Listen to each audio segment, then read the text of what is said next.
while the AV team, oh, thank you, get that sorted out. We finally come to the end of First Peter. It's been a long journey, I know. And some of you have said to me that, wow, it's been, kind of start and stop. That's just the nature, I think, sometimes of our calendars in the Methodist Church. In fact, today is Aldersgate Sunday. And so, typically in many Methodist churches we have a sermon that kind of references John Wesley's Aldersgate experience. But certainly that is not quite what 1 Peter chapter 5 points to. And so if you would like an Aldersgate message for today, our bishop's sermon is on our YouTube page, and you can refer to that. You can go on to YouTube or through our website, go to our YouTube site, and you can watch our Bishop Dr. Gordon Wong's message for Aldersgate.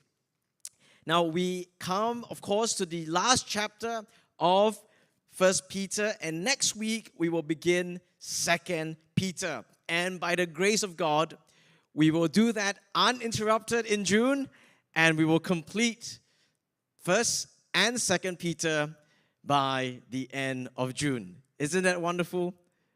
Okay, because you all got enough of Peter.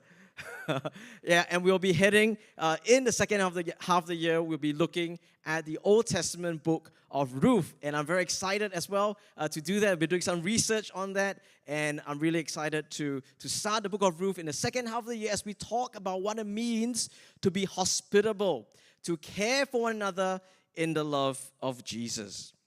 Now, as a recap of how far we've come in 1 Peter, we started by speaking of the new identity that Peter refers to. He wrote to the people, saying to them that God has caused us to be born again to a living hope through the resurrection of Jesus Christ from the dead. Because of what Jesus has done, we have a new identity. We have become heirs to the kingdom. He has caused us to be born again to an imperishable inheritance.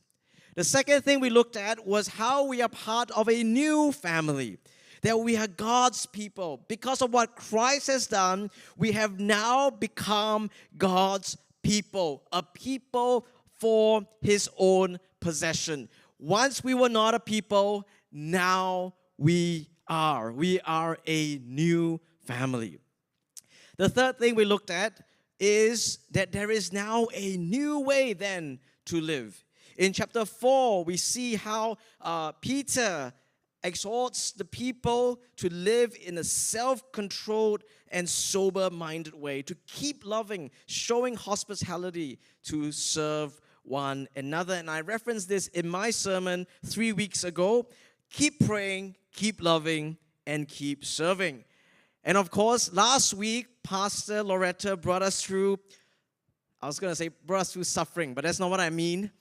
Pastor Loretta has kind of become an expert on the subject of suffering. And it's been so wonderful listening to so many perspectives of suffering that she has been, able to elicit from the passage. And of course, great sermon last week on the new behavior. How do we respond to suffering? And she said to us that we need to be ready, we need to be joyful, and we need to be committed. So wonderful. If you have not heard that message, do go onto our YouTube page as well. Pastor Loretta's sermon is on that. Now, we continue this week to speak about the new behaviors that we are to have as the people of God. And let me read for us now from 1 Peter chapter 5, and I will be reading from the English Standard Version. 1 Peter chapter 5. So I exhort the leaders among you as a fellow elders among you as a fellow elder and a witness of the sufferings of Christ, as well as a partaker in the glory that is going to be revealed. Shepherd the flock of God that is among you, exercising oversight, not under compulsion, but willingly, as God would have you, not for shameful gain, but eagerly, not domineering over those in your charge, but being examples to the flock. And when the chief shepherd appears, you will receive the unfading crown of glory. Likewise, you who are younger, be subject to the elders. Clothe yourself, all of you, with humility toward one another. For God opposes the proud, but gives grace to the humble. Humble yourselves, therefore, under the mighty hand of God, so that at the proper time he may exalt you, casting all your anxieties on him, because he cares for you. Be sober-minded, be watchful. Your adversary, the devil, prowls around like a roaring lion, seeking someone to devour. Resist him, firm in your faith, knowing that the same kinds of suffering are being experienced by your brotherhood throughout the world.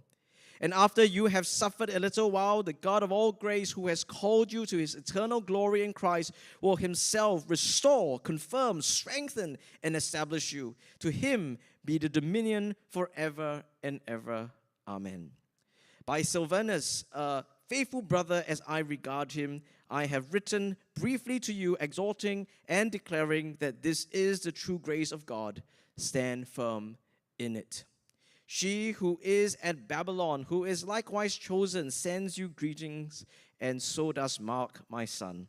Greet one another with the kiss of love. Peace to all of you who are in Christ. Brothers and sisters, this is the word of the Lord. Thanks be to God. Now, when I was a teenager, I went climbing to Mount Ophir. I went on a mountain climbing trip to Mount Ophir. It's a short mountain in just at the tip of Johor. And, I've gone to Mount Ophir several times, but this was my first trip. And sometimes you'll hear me sharing about this. There were many different trips that I made, but this was the very first one. And I was probably about 17 or 16 when I went on this trip, and I was led by my then Sunday school superintendent, who claimed to be a very experienced climber at Mount Ophir. Now, however, on the first day we arrived, we got up, very early in the morning, we started the climb. Within a few hours, we realized that we were hopelessly lost. All right, we were caught in areas of the forest that was dense. It was clearly inaccessible. And we knew that, for a long time we've been going down this way and we were lost. Now, finally, we stopped. We looked at this hand-drawn map that was provided by the rangers.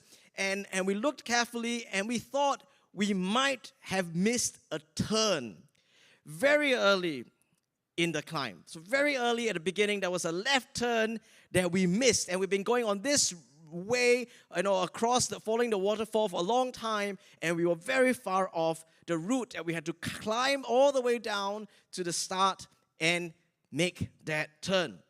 Now, at that moment, as we were getting off to come down from where we were at, one of the guys on the team, let's call him Roger. Now, Roger said to the rest of the team, "Oh yeah, just now when we were climbing up, I saw the arrow pointing that way." Now, all of us looked at Roger and said, "Hey, why didn't you say something?" He said, "I don't know." The guy looked like he knew where he was going, so I just followed. But I saw an arrow. And all of us were really upset. But you know what? In my heart, I was thinking, actually, just now, I also saw the arrow. I also saw the arrow. I thought that was the right way, but I also didn't say anything. Now, later on that evening, as we were gathered around the campfire, we were all sharing with one another our experiences that day. Everybody spoke about, of course, how we got lost. And we realized that almost every single one of us on that team saw that arrow. But none of us said anything. Halfway, we all knew we should have taken that turn. But we all did nothing about it. None of us spoke up. And we just continued along. Peter here in 1 Peter chapter 5, he speaks to the elders, the leaders of the church. And he says to them, would you step up to be shepherds of the flock? To be shepherds of the flock. Now, he says that they should be willing to shepherd. They should be willing to be eager in exercising their roles as shepherds of the flock of God.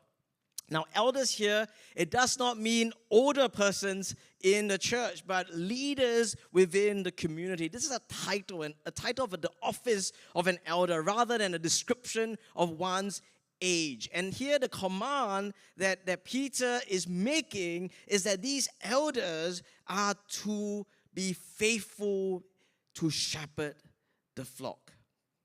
Now, this phrase, right, of being shepherds of the flock as elders is found also in Acts chapter 20, where, it's recorded that there's an instruction for them to pay careful attention to themselves and to all the flocks in which the Holy Spirit has made them overseers, to care for the church of God. But here I want to point out something for us this morning, and that is a shepherd is a leader, but a leader may not be a shepherd. Now let me explain this. Peter does not say to the elders and say, lead the flock. He does not say that. He says, shepherd the flock. You see, a shepherd is a leader. A shepherd is one who takes care of the sheep and brings them somewhere, but not all leaders are shepherds. Now, what's the difference? I think the difference is that a shepherd is focused primarily on the needs of the sheep and of the threats that may be existing around his sheep. Now, in the Bible, we see this, of course, in Psalm 23. We see the image of a shepherd who tends to the sheep by bringing them to green pastures and still waters. A shepherd who protects his sheep through the valley of the shadow of death. However, if you think about it, if you listen to leadership gurus, the leader is always driven by his own qualities. They will tell us that leaders need to have good knowledge of the subject. Leaders who will be consultative, who will listen to what people will say, who can articulate and communicate a vision. Leadership is about the qualities of a leader, but I think that a shepherd is one who thinks about the needs and the protection of the sheep. And Jesus is the example of that.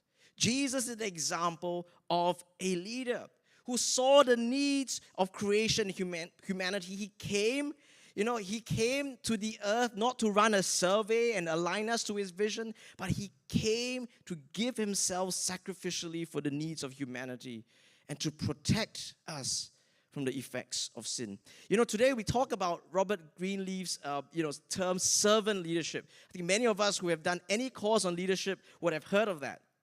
And I think that's what Greenleaf was describing. A shepherd as a leader who cares primarily, deeply for his sheep. And so Peter describes this shepherd.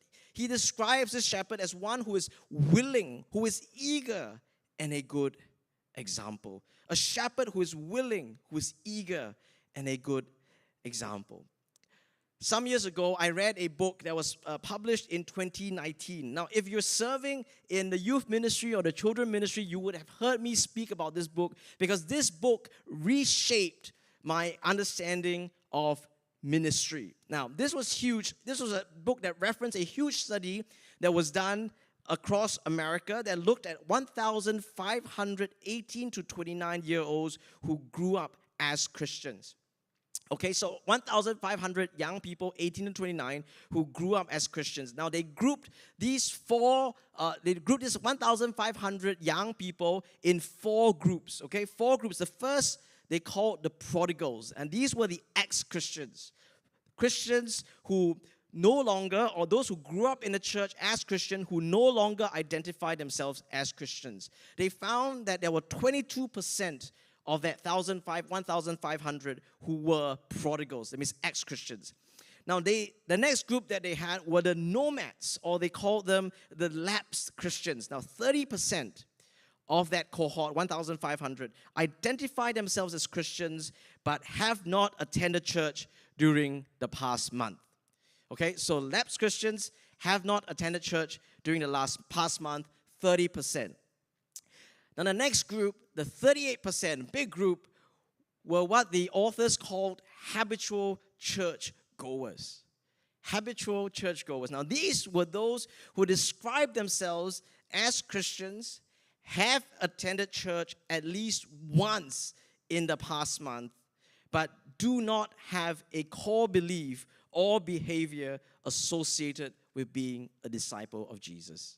All right, they would attend church at least once in the past month, but they do not have or did not have core beliefs or behaviors associated with being an intentional, engaged disciple. Now, the final group, I know we're depressed by now because 90% covered already. Only 10% they found were resilient disciples. Now, they define resilient disciples in this way. They attended church at least monthly and engaged with their church more than just attending the worship services. So maybe attending a small group or life group.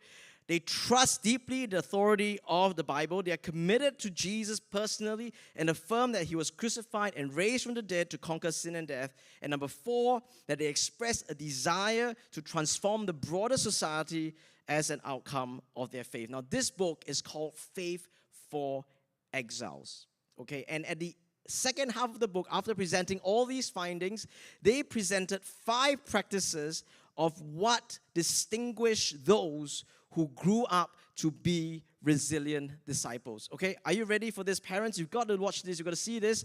These are the 5 factors that they came up with through their survey, through their interviews, of what resilient disciples had in their lives. Now, there were 5: experiencing Jesus, cultural discernment, meaningful relationships, vocational discipleship, and counter-cultural mission. Now, if you have, you can find this online, just Google Faith for Exile summary. You'll get a document that kind of shows this slide. Now, listen, my entire view of youth ministry, of ministry in the church, has been shaped significantly by this book. Now, if you see or you look at the things that I have been passionate about, things that I've been driving in my ministry, you would very easily find that these are the 5 things that I try to emphasize as a community here at Holland Village Methodist Church. But I wanted just to point us to one thing that is connected to our text this morning,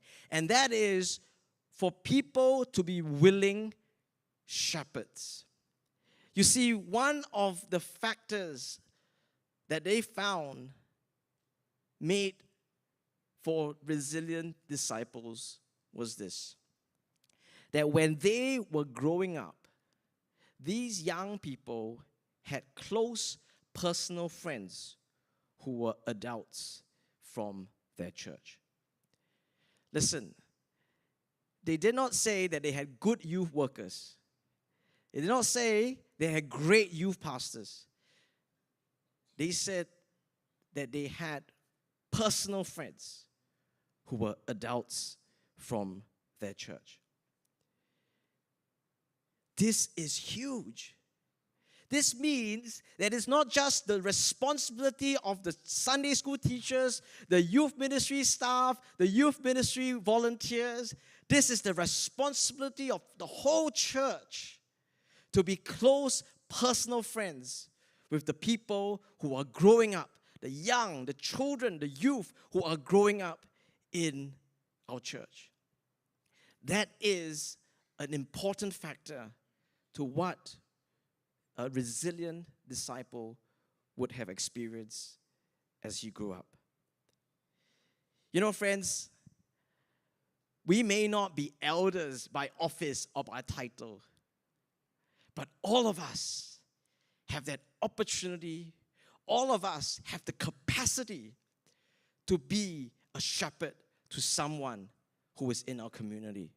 Don't you agree? All of us have the capacity to be a close personal friend to a young person. And this is something we really want to see across our ministries. We want to see this across every ministry that we have in our church, that young are serving with old as a way, a means of building friendships and relationships. This is important for the church to build resilient disciples. And today, I want to share with you 3 things that we have started in our church that I want to encourage you to consider. 3 things. All right, so listen, if you're not serving in any ministry, but you're an adult, and you know how to be a friend, I think most of us should, this is for you. All right, the first is this. We now have a soccer ministry. Okay, so how many of you play soccer? Okay, how many of you know how to kick a ball around? Okay, I don't play soccer, but I'm sure many of you know how to kick a ball around, or at least all of you would know how to be a friend to someone. Now, we have this soccer ministry that we've just started at the end of last year. They play every week here at our field on Saturdays, 4:30. And, we've got a group of young people who some of them are not from our church, but they've been gathering to play soccer. And the problem is when we have so many people who are playing soccer on a Saturday that only a small fraction of them are people from our church, what happens? Then it doesn't become a ministry. It just becomes a club. A group of people who are just gathering to play soccer. That's not what we want. We want more of our people at that soccer time. Whether you are playing or not, we want people to be there to befriend, to shape the culture, to encourage, to get to know the young people, the young adults or the youth who are coming to play.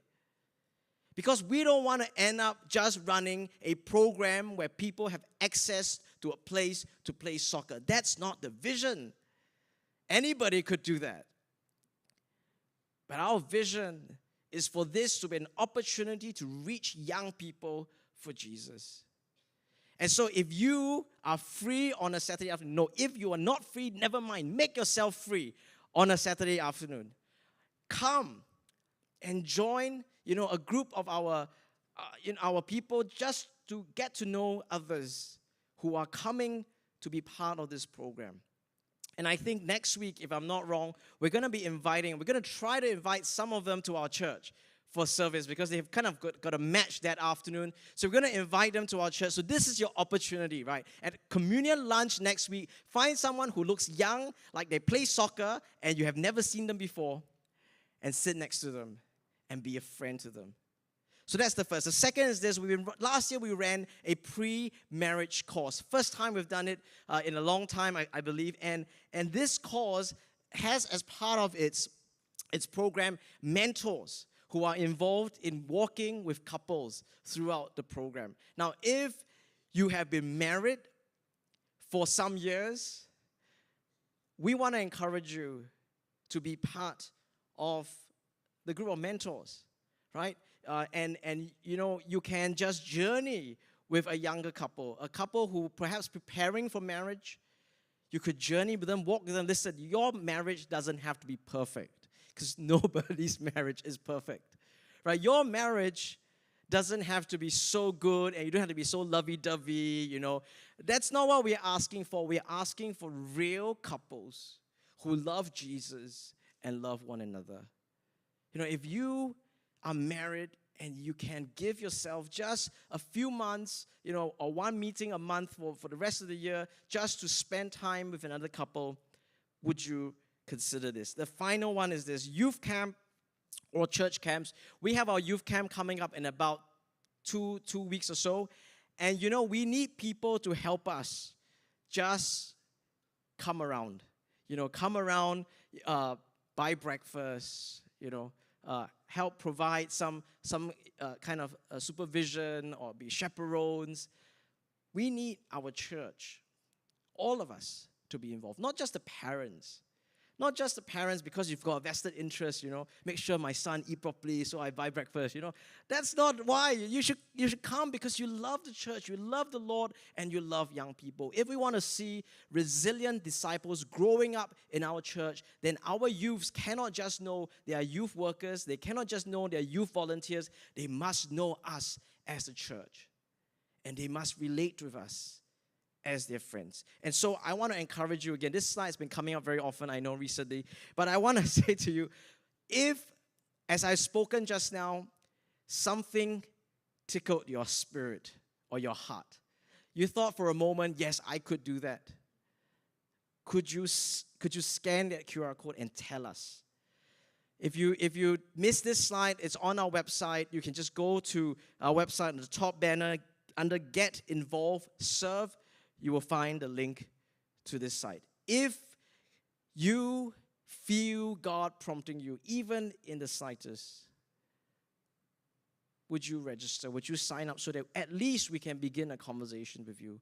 We want to be a church where everyone is willing to shepherd someone else. And you know, the thing is this. If you're a member of our church, guess what? You have taken a vow. You have taken a vow to serve God with your gifts and your service.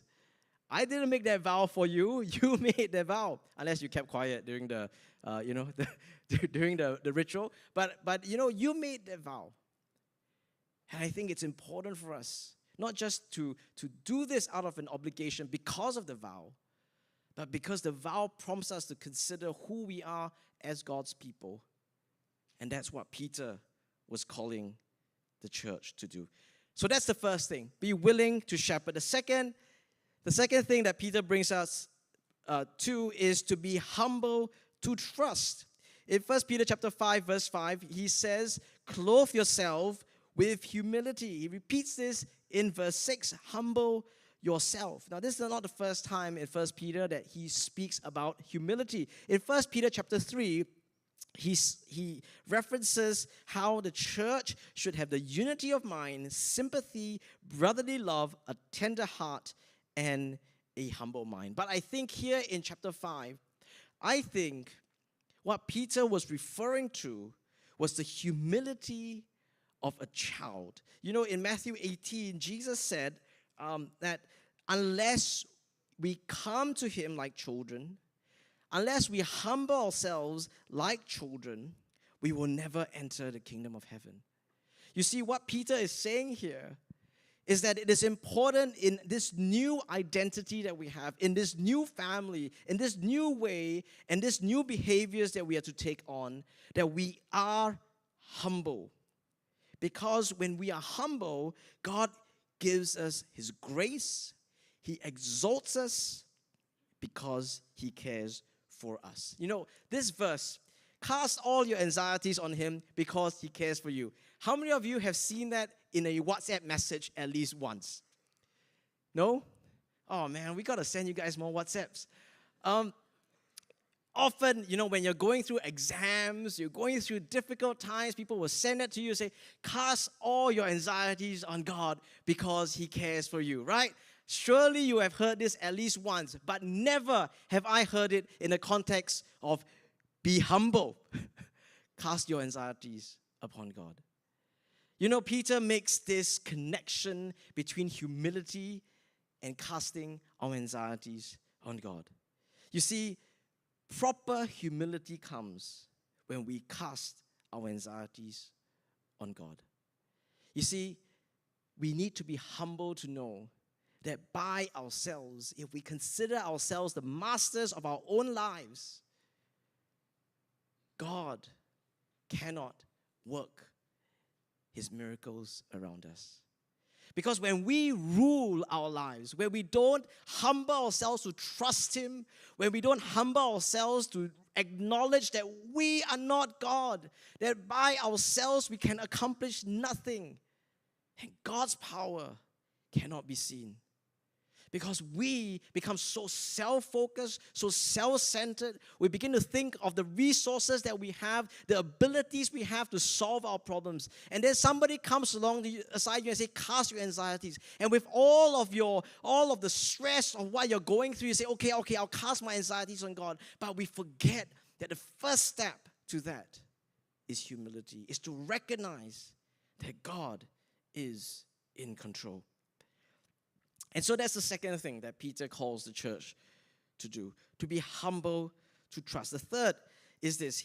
He calls them to be sober-minded. Now, again, we've seen this word sober-minded again. It comes from the word nepho in Greek, and it suggests not to be drunk. We've seen this 3 times in 1 Peter. The first time, to be sober-minded, to set our hope on the grace that we brought to us. The second time is to be sober-minded for the sake of prayers, of your prayers. And the third time here in 5:8 is to be sober-minded, to be watchful.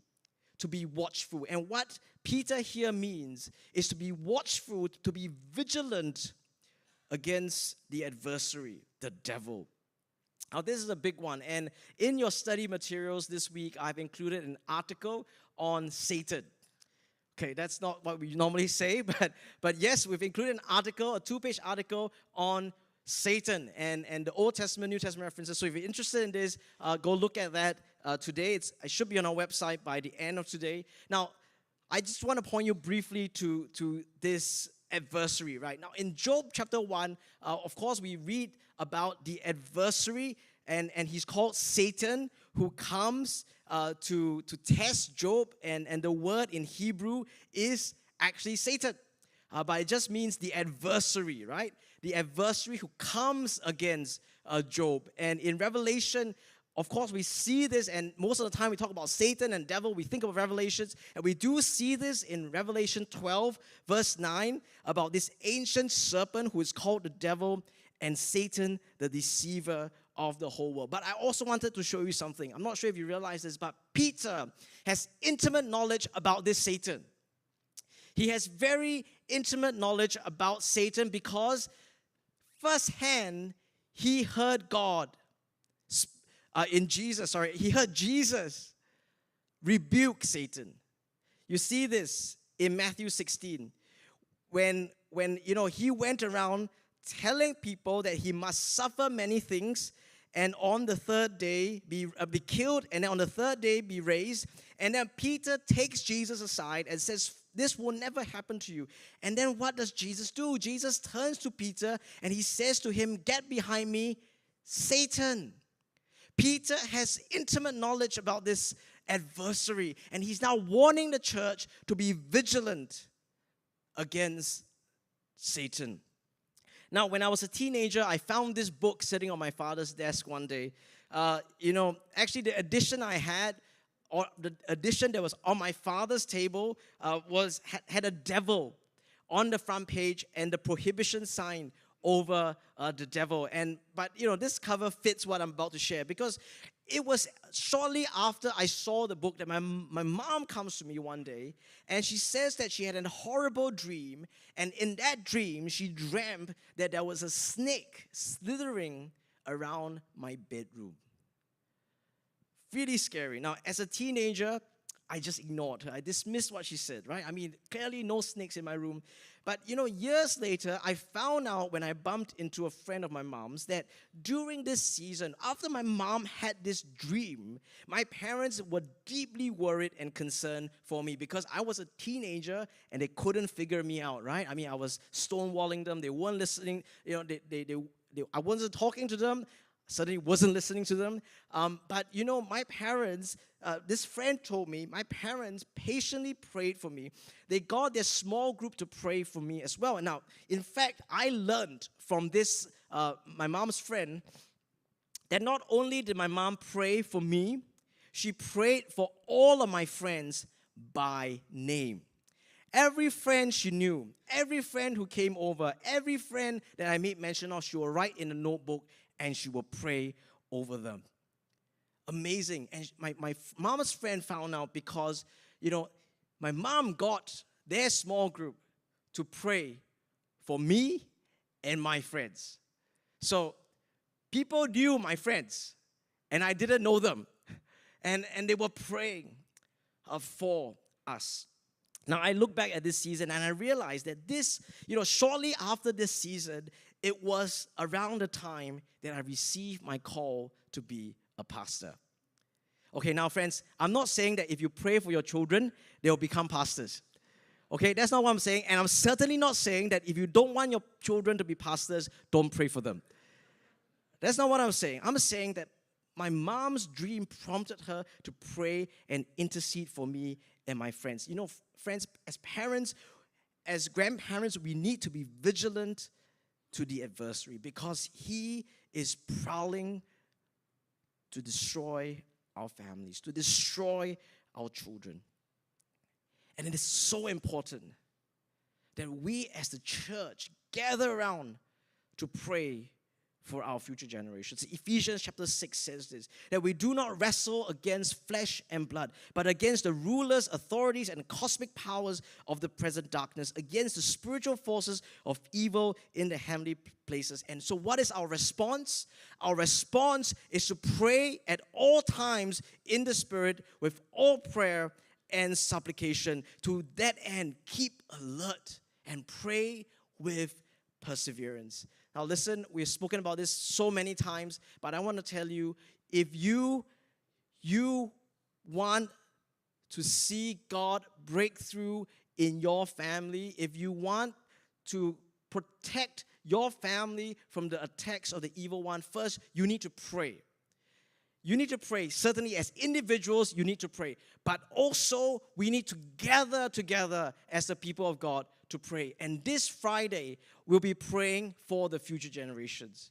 We'll be praying for those who will come after us in our church and certainly in ACS International. But we want to gather to pray and intercede for the generations. So please, would you come and join together in prayer? You know, if there is an issue that we should be praying for, it should be for our future generations, isn't it?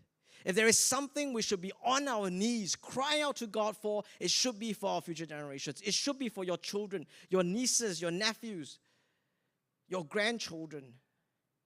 We need to pray, as the song says, like never before. We need to be vigilant.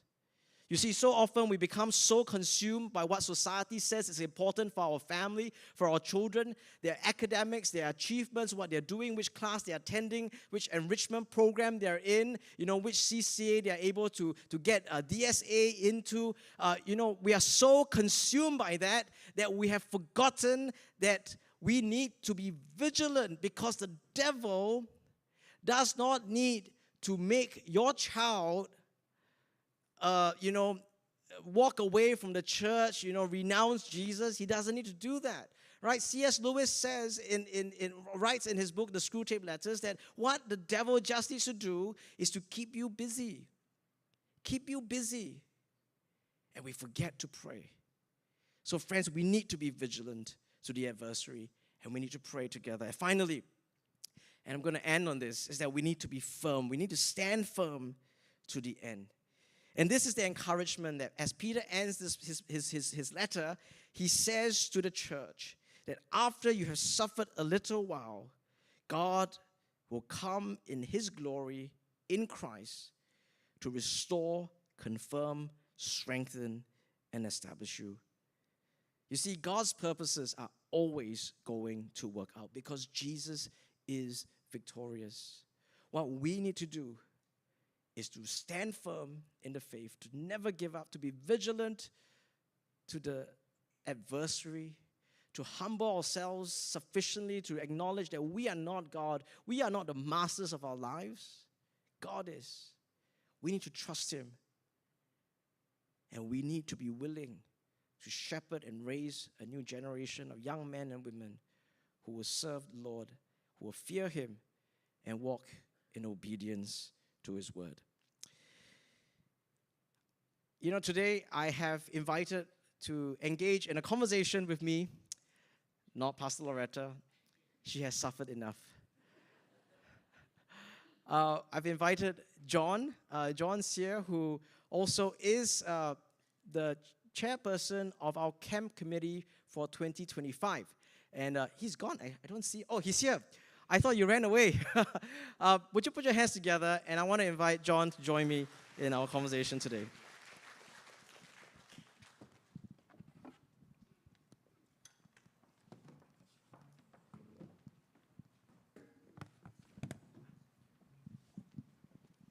We have prepared a bottle for you. Thank you. You brought water. To answer more questions. Thank you.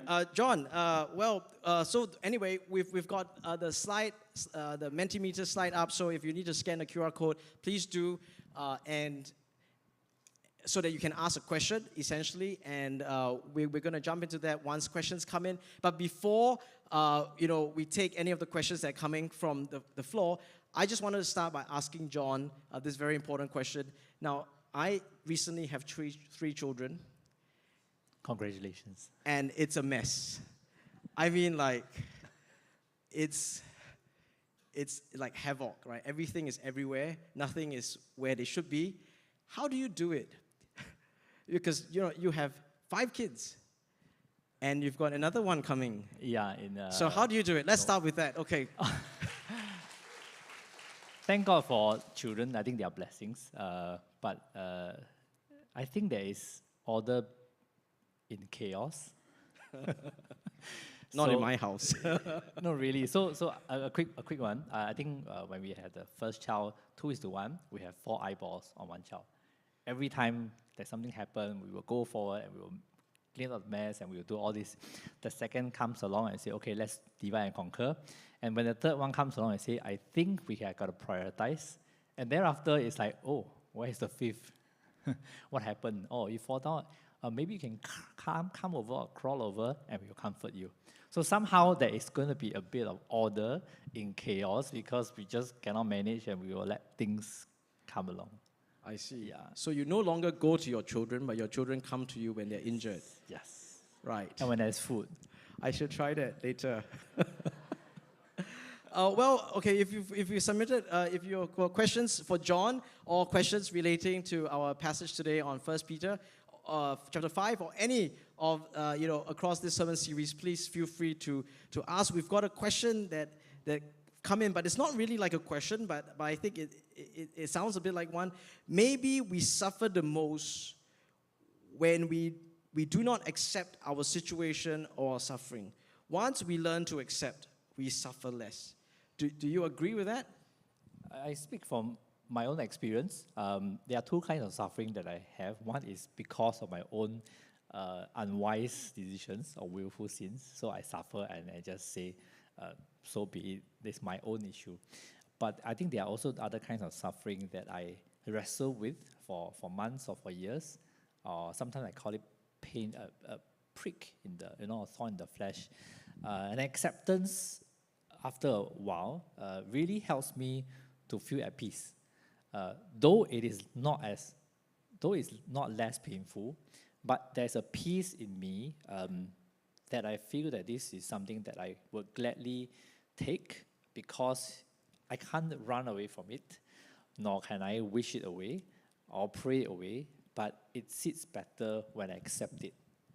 Yeah.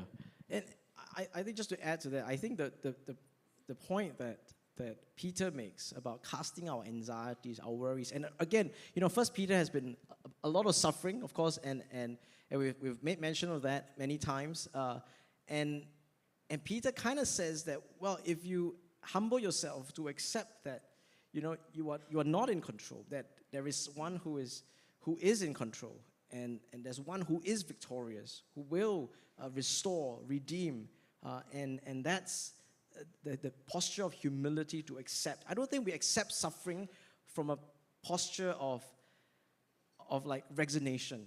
That I'm suffering, I just suck it up, and that's just what it is. That's what life is. I don't think that's what Peter means, but he suggests that we should humble ourselves to recognize that we are not in control, that God is in control, that suffering serves a purpose, that God is doing something. We may not understand it, we may not ever see it, we may not ever appreciate it, but He is doing something. And the acceptance, I think, is not resignation, it is surrender.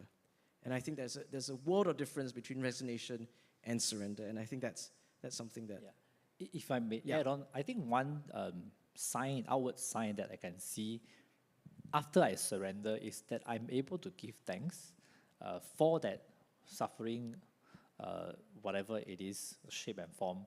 Yeah. And that is very helpful to me because then I know that I've come to terms with it.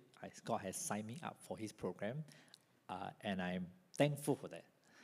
But that's after the whole, yeah. Yeah, I introduced you earlier as a camp commandant or camp chairperson for 2025. Have you come to accept it? Just come to accept it. Have just. Oh, we're going to start promoting it next week, month. Right? Yeah. Next week, yes. Next week, yes. And it's going to be in June 2025. Do you have the dates offhand, actually? 12 to 15 of June 2025. Okay. Not 2024. please lock it in your calendar. We have some exciting programs So that we will share with you. 12th to 15th of June 2025, no excuse, the flights are not even open yet. Okay, so no excuse, please set those dates aside. Okay, we've got another question that's come in, which I think is quite interesting. And that is how do we befriend our young people while maintaining healthy boundaries? How would that look like in HVMC? Now, you have children who are teenagers or approaching teenage years. What kind of relationship do you think they should have with like other members of our church? So to clarify the question, it is about how they should relate to other people in the church. Well, yes. I mean, how would you like our congregation members to relate with your children, for example? If they want to, shepherd your children, be a close personal friend to your children, how would they do that? Or how should that look like in a healthy way? Or more than happy though. Take some off you. Yeah, but I think I will respond in two ways. One is I think all of us, myself included, we have a responsibility to shepherd or mentor, or maybe not such a big word, to guide or to be an example to those who come after us. In the same way, people who have gone before us have also shown the way. So I think that is very important, and I think parents cannot do it alone because not because we don't want to, but I think it is the community of Christ that the children must grow up in, as like a faith. So two, I think it has to be two ways, right? So even as parents, we cannot say because you're my child, so therefore I must force it upon you. It doesn't work, especially when you have 13-year-olds and above. You know what I mean, right? So it has to be two ways. It has to be something that the young people, the younger people, feel that there's a genuine concern for their lives, not just in church, but in their personal lives. I thought that would be two-way, because growing up as a youth, I respond better to those who have a genuine concern for me, and I'm more willing to open up, maybe more so to the person rather than my parents. I think, that's fine as well. But thanks for that, John. I also take the point about healthy boundaries. I think the first thing you need to do if you are looking at shepherding a younger person is to get to know their parents. I think just to, kind of speak to them, tell them that you would like to serve these young persons in some way or another. And I think serving together in a ministry, doing an activity together that in a context of other people as well, is probably the best way for us to do this. And the worship team, of course, we've been demonstrating that in some way. We're seeing them do that. And certainly I pray that all our ministries, every time we do a ministry activity, we bring a young person along. Or you be part of a ministry that has young people, passionate about, so that together we can build those relationships. I'm not saying, please go and take somebody out for coffee and, just do that one-on-one. That may be an awkward way to start, but certainly a healthy way, I think, is to do ministry together, and in so doing, we can build close personal friendships. Soccer is a good start. Soccer is good. Are you on? Okay, never mind. There is a question in the survey, and we'll close with this question. But by the way, as we always do after a conversation, all the questions, we put it on the study material next week. And I try, together with Thomas, to answer all the questions that have been posed on the Mentimeter. Okay, so we can't answer all the questions here over the platform, but certainly please look at that if you want some answers to this. Now, in the survey, I mentioned that a group of young people turned away from God. This group was referred to as the prodigals. How do we get this group of youngsters back to God and the church again? What do you think? Your sermon, right? Oh, yes, my sermon. I think we need to be on our knees in prayer as the first one, because we cannot do anything apart from God. And we can come up with methodologies, we can come up with different programs, but if God is not, if they're not allowing God to work in their hearts, nothing will stick. And I know this, that I've been serving in youth ministry for a long time, and parents always come up to me and they say, look, my child has fallen away, doesn't come to church anymore, can you do something? I hate to say it, but by that point, often, it's really challenging to do anything. Can you imagine? Your child has never seen me, and then I show up at your door and I say, hey, would you like to have coffee together? Or would you come out for pizza with me? Your children will run away, right? I mean, people will say, this is a weird pastor, he's a weirdo, never will I step in church ever again. That is not the way. I think, first, as parents, or there's those who are concerned, we need to pray. The second thing that we need to do is we need to begin to really model Jesus in our lives in an overwhelming way. You already love them. We know. You already love them. But would you now be Jesus to them? Would you serve them as Jesus would? And I think that is probably the first thing that we can do to begin to draw some of these persons away. I personally, my opinion, and just mine alone, it is just like evangelism all over again. It's like evangelism from scratch. Because when people have fallen away and they do not identify as Christians anymore, when we reach out to them, we are actually doing evangelism. But there is a problem, and that is it's even harder because they think they already know it, and it's even harder. And that's why we need to be an even better example to them to be able to draw them back to Jesus. Anyway, we've run out of time. The worship team is up here, and why don't you help me thank John for joining me today in the conversations. And as we come to the end of 1 Peter, I do want to challenge us. The point of this letter really is to challenge the church to rise up against the suffering, against the challenges that society poses. And I think as a church, we can do that. We don't have to conform to the ways of this world. We can be a different people. We can be a people with a new identity, with a new way of living, a new posture, a new behavior, because we have a King, Jesus, who is victorious. Would you stand together as we join in this closing song?